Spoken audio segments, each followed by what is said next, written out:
जब आखिरी बार मैंने अकाउंट को देखा था। और 29 मार्च की सुबह जब हम वो मैसेज देखते हैं कि आपका अकाउंट सस्पेंड कर दिया गया है, बिना किसी नोटिफिकेशन के, बिना किसी मैसेज के, सर्कुलेशन के, आप सीधे अकाउंट को ध्वस्त कर देते हैं। एक भाई है रंजन यादव, उनका 300 के का अकाउंट था, सस्पेंड कर दिया। 3 दिन बाद उन्होंने दोबारा मेहनत करी, एक और अकाउंट बनाया, उस पर 15,000 फॉलोअर पहुंचे, फिर उसे कल रात को सस्पेंड कर दिया। और क्योंकि हमारा फेसबुक पेज 2 मिलियन सब्सक्राइबर से ज्यादा का था, अचानक से उसे इंडिया में रिस्ट्रिक्ट कर दिया गया। और यहाँ शायद सरकार से गलती हो गई कि एक साथ ये 3-4 बड़े चैनल उन्होंने बैन करने पर उन्होंने किया। और उसके 2022 में न्यूज डिगी की स्थापना की। न्यूज डिगी यूट्यूब, इंस्टाग्राम, फेसबुक, ट्विटर और वेबसाइट के माध्यम से पत्रकारिता कर रहा था। और 28 मार्च तक हम बड़े जोर शोर से काम कर रहे थे। हमारे पीछे कोई बड़ा धनाढ्य व्यक्ति नहीं है जिसके पास अपार धन है और वो लगा रहा था और हम काम कर रहे थे। हम अपनी जेब से ही लगा रहे थे जो हमसे हो पा रहा था। और उसी के दम पर लगातार काम करते वक्त हमने इंस्टाग्राम पर, न्यूज डिगी के इंस्टाग्राम पर 488 के तक का सफर तय किया। पूरे मार्च में 3 मार्च को 400 के हमारे कंप्लीट हुए थे, 4 लाख फॉलोअर कंप्लीट हुए थे। और 28 मार्च को 488 थे जब आखिरी बार मैंने अकाउंट को देखा था। और 29 मार्च की सुबह जब हम वो मैसेज देखते हैं कि आपका अकाउंट सस्पेंड कर दिया गया है, बिना किसी नोटिफिकेशन के, बिना किसी मैसेज के, सर्कुलेशन के, आप सीधे अकाउंट को ध्वस्त कर देते हैं। मैं आप सबसे एक सवाल करना चाहता हूं। आज आप ये प्रेस कॉन्फ्रेंस कवर कर रहे हैं, आप जिस भी प्लेटफॉर्म पर, जिस भी सोशल मीडिया प्लेटफॉर्म पर ये वीडियो या ये प्रेस कॉन्फ्रेंस कवर करके डालेंगे, आप सोच के देखिए कल आप सुबह उठें और वो अकाउंट ध्वस्त हो जाए, उसे सस्पेंड कर दिया जाए। आप एक बार मन में वो विचार लाकर देखिए कि किस तरीके का आपका मनोभाव होगा।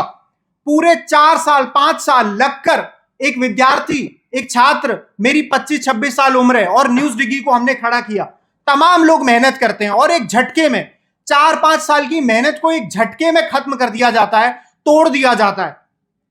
तमाम लोग मुझे कहते थे नौकरी कर लो, ये कर लो, वो कर लो। नहीं, हमने कहा जी पत्रकारिता करेंगे, हम पीछे नहीं हटेंगे। मगर जैसा कि नीरज जी ने कहा कि पेट पर लात मार दोगे और सपनों पर लात मार दोगे तो व्यक्ति झुकेगा, मगर हम उन व्यक्तियों में से नहीं है जो झुक जाएं। आज संदेश साफ है इस प्रेस कॉन्फ्रेंस के जरिए कि आप कितने भी वार कर लीजिए, हम पीछे नहीं हटेंगे। बात इंस्टाग्राम, फेसबुक या ट्विटर की नहीं है, बात अपनी रखने की है। आप अभी कल ही इतने तमाम लोग हैं, एक भाई है रंजन यादव, उनका 300 के का अकाउंट था, सस्पेंड कर दिया। 3 दिन बाद उन्होंने दोबारा मेहनत करी, एक और अकाउंट बनाया, उस पर 15,000 फॉलोअर पहुंचे, फिर उसे कल रात को सस्पेंड कर दिया। आप क्या करना चाहते हैं? एक कंटेंट क्रिएटर मेहनत कर रहा है, वो कंटेंट बना रहा है और आप सीधे अटैक कर रहे हैं। मतलब आप सोचिए आप कितने डरे हुए हैं। आप किस से डर रहे हैं? एक बच्ची से डर रहे हैं, एक क्रिएटर से डर रहे हैं। 3 दिन के अकाउंट को आप सस्पेंड कर दे रहे हैं बिना किसी रीजन के। आपके पास कोई एक ठोस सबूत नहीं है। आप ये चेतावनी नहीं दे रहे हैं कि आप इस वीडियो को हटा लो, आप इस पोस्ट को हटा लो, हमें इससे दिक्कत है। आप सीधे अकाउंट ही सस्पेंड कर दे रहे हैं। तो ये समय है भाइयों, ये सोचने का और ये जानने का कि आखिर कब तक हम ये सहने वाले हैं और क्यों सहने वाले हैं और ये हो क्यों रहा है हमारे साथ। मैं मॉलिटिक्स का बहुत ज्यादा धन्यवाद करना चाहता हूं कि उन्होंने इस प्रेस कॉन्फ्रेंस को आयोजित किया। और आज अगर हम सब ने, आप जो सब रिकॉर्ड कर रहे हैं, मैं उन सबसे प्रार्थना करना चाहता हूं कि आप सोचिए, अगर आज आपने जाकर ये मीटिंग और ये वीडियो डाले और कल अकाउंट सस्पेंड हो गया, तब आप क्या करने वाले हैं? आप अपने आप से जरूर पूछिए, चाहे किसी को मत बताइए। यही मनोभाव मॉलिटिक्स, नेशनल दस्तक और राजीव निगम सर, न्यूज डिगी और उन तमाम क्रिएटर्स का है जिनके अकाउंट सस्पेंड कर दिए गए हैं। तो हो क्यों रहा है, इस पे और भी चर्चा हम लोग करेंगे। एक कवि हैं, उनकी 4 लाइनें, हालांकि वो कवि खुद इन 4 लाइनों को अभी मान नहीं रहे हैं आजकल। नया निजाम नई बंदिशें ऐलान नया, नया निजाम नई बंदिशें ऐलान नया, हम फकत लश्करे शाही के ही माफिक सोचे और साहिबे वक्त ने ये हुक्म किया है जारी, अपनी नस्लों से कहो मेरे मुताबिक सोचे। तो हम किसी के मुताबिक तो सोच कैसे सकते हैं? पत्रकार तो सोच ही नहीं सकता। लेकिन शंभू सर, आपने क्यों नहीं फैसला किया किसी के मुताबिक सोचने का? धारा में ऐसी कौन सी प्रतिकूल धारा थी जिसमें आप तैर रहे थे, जिसके कारण ये कार्रवाई हुई? काफी बातचीत होती है दलितों के मुद्दों की, तमाम पार्टियां जो लड़ती हैं वो इन मुद्दों को उठाती हैं, लेकिन जब भी वही उन्हीं मुद्दों को पत्रकार उठाते हैं, सवाल पूछते हैं, तो इस तरह का एक्शन हो जाता है। शंभू सर, जो कुछ आपका मनोभाव है और क्यों आपके साथ ये एक्शन हुआ? कोशिश हमेशा ये होती है जनता लाइव की कि उनकी आवाज बन सके जिनकी आवाज नहीं सुनी जाती। और ये आप हमारी वीडियोस को देखकर बहुत ही आसानी से समझ सकते हैं। बहुत सीधी सरल भाषा में मैं बात करती हूँ, नपी-तुली भाषा में बात करती हूँ। कोशिश करती हूँ कि किसी चीज़ को लेकर विवाद ना हो, ये पूरी कोशिश होती है। क्योंकि जिस समय में हम काम कर रहे हैं, हमें पता है कि हमारे सरों पे तलवारें निरंतर लटकी हुई हैं और वो कभी भी चल सकती है। हमारे सर पे ये तलवार बिहार चुनाव से पहले चली थी और हमारा फेसबुक पेज जो है वो इंडिया में रिस्ट्रिक्ट कर दिया गया था। जो भी पॉलिटिक्स के साथ हुआ है, नेशनल दस्तक के साथ हुआ है, हमारे साथ ये काफ़ी पहले हो गया था, बिहार इलेक्शन से ठीक पहले, और हमें बिहार इलेक्शंस के लिए निकलना था।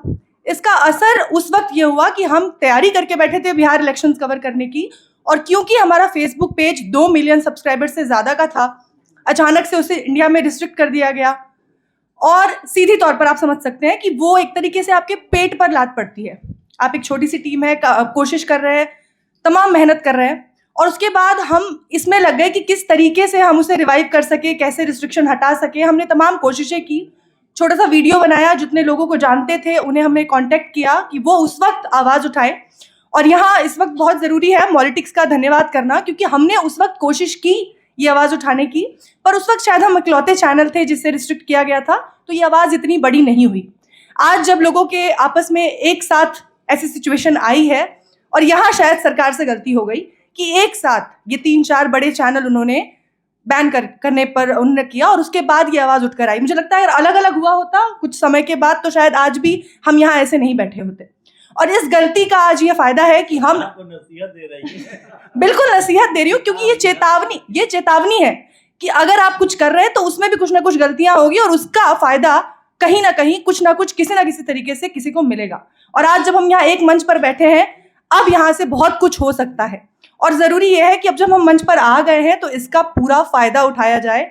और अब जो कुछ सरकार करने की कोशिश कर रही है, अभी तो कुछ भी नहीं हुआ है, अभी तो कोशिश की जा रही है। 15 दिन का नोटिस दिया गया है, 15 दिन के नोटिस के बाद जो असली रिस्ट्रिक्शंस आएंगे उस पर हमें फोकस करना है। ये जो कुछ हुआ है ये तो कोई बड़ी बात नहीं, हम दूसरा फेसबुक पेज बना लेते हैं, हमने भी बना लिया, हमने भी काम करना शुरू कर दिया, आप भी कर सकते हैं। लेकिन इसके बाद जो कुछ होने वाला है हमें उस पर फोकस करना है, और उसके लिए अभी ये लड़ाई महज शुरू हुई है। आज ये पहला प्रेस कॉन्फ्रेंस है, मैं ऐसा मान के चल रही हूँ। ऐसे हमें न जाने कितने प्रेस कॉन्फ्रेंस करने होंगे, और न जाने कितनी ज़्यादा मीटिंग्स और कितनी ज़्यादा ऐसी लड़ाइयाँ अभी लड़नी है। अगर अभी हमने इस लड़ाई को रोक दिया तो ये आगे कहीं भी किसी के लिए भी आप खतरा हो सकता है, कोई भी काम नहीं कर पाएगा इस मीडिया इंडस्ट्री में। और सबसे अहम सवाल, जो सही सवाल है, जो आप पूछते हैं, जिन लोगों तक आप पहुंचते हैं, वरना सवाल पूछने वाले दूसरे तबके के भी लोग हैं जो आजकल ये भी पूछते हैं पानी नहीं मिला, तो उस सवाल को अगर कोई काउंटर कर रहा है, जो बता रहा है कि हाँ नहीं मिला, और उसकी वजह से आपको जवाबदेही आज भी देनी होगी, तो अगर आप चाहते हैं कि आप खड़े रहें, आपकी आवाज़ बुलंद रहे, तो इसी तरह लड़ना होगा। ये महज शुरुआत है, इस बात को गांठ बांध दीजिए। बहुत बहुत शुक्रिया सर।